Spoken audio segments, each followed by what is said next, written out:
guys, so we're here with Eric Dean Seaton, creator, writer of the new comic Legend of the... Mantamaji, okay. So what is this about? What's this comic series about? Legend of Mantamaji is a 6-year-in-the-making epic series about a shallow, conceited district attorney of New York who finds out he's the last in a race called the Mantamaji that used to protect us from the forces of evil. So he's the last person you would ever want to be a hero. Has to defend us against an evil sorcerer who's been resurrected in New York City and is posing as a religious leader. Okay. Yeah. Okay, so definitely dealing with a lot of different elements. Themes, elements. It's a smorgasbord of a lot of great things.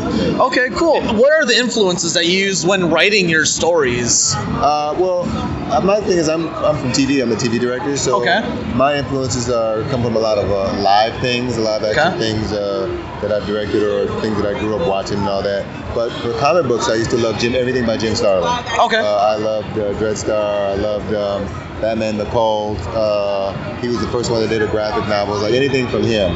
Was like one of my favorites. Awesome. Yeah. And what in particular, because everybody's like, oh, I got this great story. What actually made you want to go forward to get your story down in comic form? When I moved to Los Angeles, is where I live now. I got hired on a sitcom called Living Single. Okay. And the president at the time was married to the president. The director at the time was married to the president of Marvel Comics. Okay. And they would come every week. He would come to see his wife work, and I would drill him about everything Marvel because I grew up reading everything Marvel and just loved it.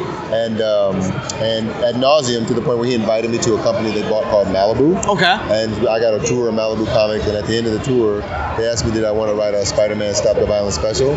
So I always equate it to somebody like in sports, if you like basketball, it's like getting to play in the finals. After that you always want to play. Yeah. So I got to write this Spider-Man, and then Marvel went into bankruptcy, so I never got to see it, but I was hooked. Okay. So I had to do my own book, and I just I'd work all day, and then at night I would come up with these ideas, and I created this story. I found a great artist, Brandon Palis, and we started working on the books for 6 years. And the one thing I did is in the 90s I loved all the image books. Okay. But if you remember, a lot of them would like stop. Yeah. You would never get to the end. Yeah. And it would bother me. So I said I wanted to make sure my story had a beginning, middle, and end. Yeah. So I did all the books first before they came out. Okay. So the book was done before the first one came out. So that way I knew that if I was a fan, I could get a beginning, middle, and end story. Okay. In our books. All right. So the issue that's out now, or is this is volume 1 and 2? We got 2 and 3. It's a book graphic novel series. Each book's over 200 pages. They were graphic novel of the year, book 1 last year and book 2 this year. Okay. So we're doing really, really well, and excited to keep telling stories. We're working on a 4th book now. Okay. Which is funny because it'll be the first book that we kind of do that if it ends in a cliffhanger, which we're still working on, people gotta wait because normally I'm counteracting the whole thing I said I would never want to do. Yeah. But the book's popular, so we want to keep going, and people are really liking it, and we want to keep telling stories. Okay. Did you intend it as a trilogy as you have the volumes out now? No, it was one book, but as the story kept evolving, it became 2, and it became 3, and then I always say to everybody, it's like when you watch a TV pilot. Any show you've ever watched, the pilot is never the best episode. Yeah. Because in a pilot, you can't just have a conversation like, hey man, let's do this interview. You have to say, hey, well, since you've been interviewing people, it's all this exposition you have to get out.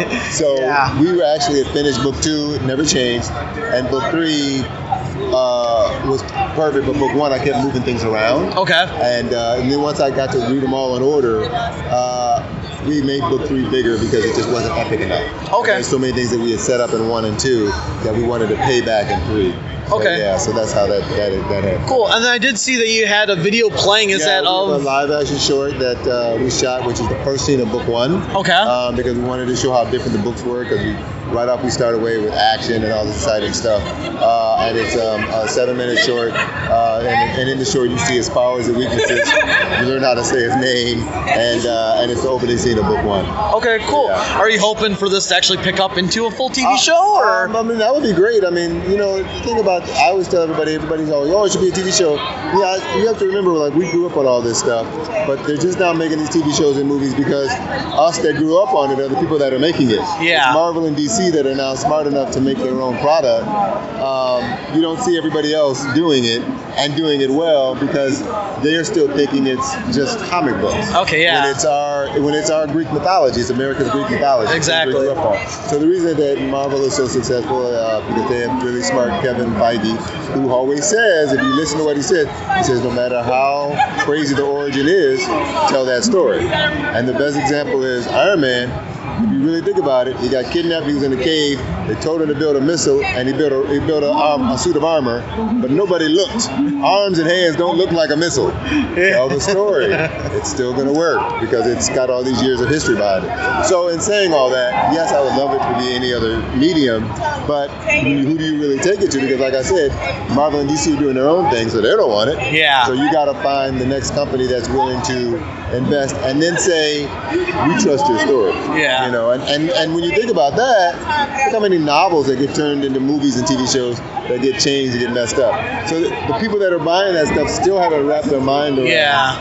No matter how big or small that property was, that property worked to make that property. Yeah. If that happens, then absolutely, yes, I would love to do it. Yeah. So we'll have to see. Well, you definitely still have time for any of that to happen. Absolutely. I mean, it's always just great to put your energy into the paper, and then hopefully, footage may happen later on. So Absolutely. great. Thank you. Well, it was great talking to you. Thank you, man. Yeah, we're really Appreciate excited. it. Yeah. Have a great time, Yeah, no man. problem. Yeah, it was great. All right, guys. Legend of the Mantamaji. Mantamaji. Check it out. Yes. Go on our website, legendofthemantamaji.com, which is MANTAMAJI.com. Yes, guys, check it out. All right.